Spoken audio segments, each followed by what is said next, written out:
While at my birthday dinner, my entitled sister announced her pregnancy and told me, "My baby will inherit all your money because you can't have children." I had my birthday dinner last week, and what should have been a happy night turned into one of the most humiliating and infuriating moments of my life, thanks to my sister Claire. Claire has always been difficult. She's the golden child in our family, not because she's perfect, but because she's the loudest and most demanding. Growing up, she was the type to snatch the last slice of cake, cry if she didn't get the toy she wanted, and somehow my parents always rushed to smooth things over for her. I, on the other hand, was the quiet, responsible one. I worked hard, saved money, bought my own house by 28, and built a career I'm proud of. Claire never held a job for more than a year. She always had some big plan that usually involved someone else footing the bill. When she met her now husband Ryan, she latched on like he was her golden ticket. Since then, she's leaned on family even more, always borrowing money, expecting everyone to help out, and acting like she's owed it. I've been dealing with infertility for years. It's not a secret, but it's something I don't love discussing. Claire knows this. She's made some insensitive remarks before, but I always brush them off as her being clueless. I never expected her to weaponize it. So, picture this. Last week, my friends, my parents, and my sister's family all went out for my birthday dinner. I had reserved a table at a nice restaurant. Nothing flashy, just good food and good company. I was actually excited. I'd been working so much that celebrating felt overdue. Halfway through dinner, after the waiter brought out my cake, Claire stood up and tapped her glass with a spoon. "I actually have an announcement to make," she says, all dramatic. Everyone turns to look at her. I smile, thinking maybe she's got a new job or something. She grins, puts a hand on her stomach, and says, "I'm pregnant. We're expecting our first baby." Of course, everyone gasps and cheers, clapping for her. My parents rush over to hug her,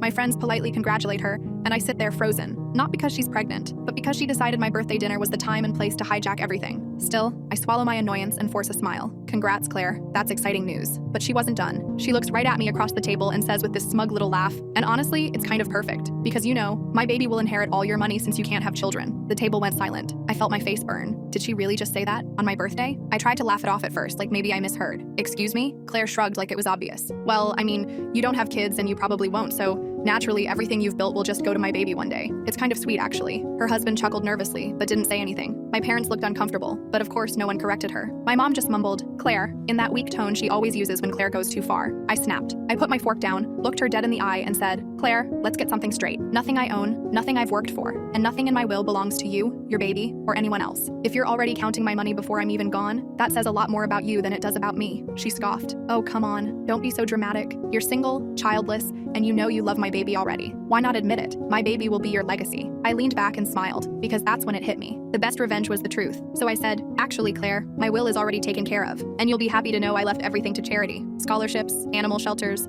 programs that actually help people instead of enabling entitled behavior." The look on her face? Priceless. Her jaw literally dropped. She sputtered, "You wouldn't," and I cut her off. "I would," and I did. "So maybe stop worrying about my money and focus on raising your kid." The table was dead quiet. Later that night, she blew up my phone with texts about how selfish I was, how I embarrassed her in front of everyone, and how I should fix my will because family comes first. I didn't reply. I didn't need to.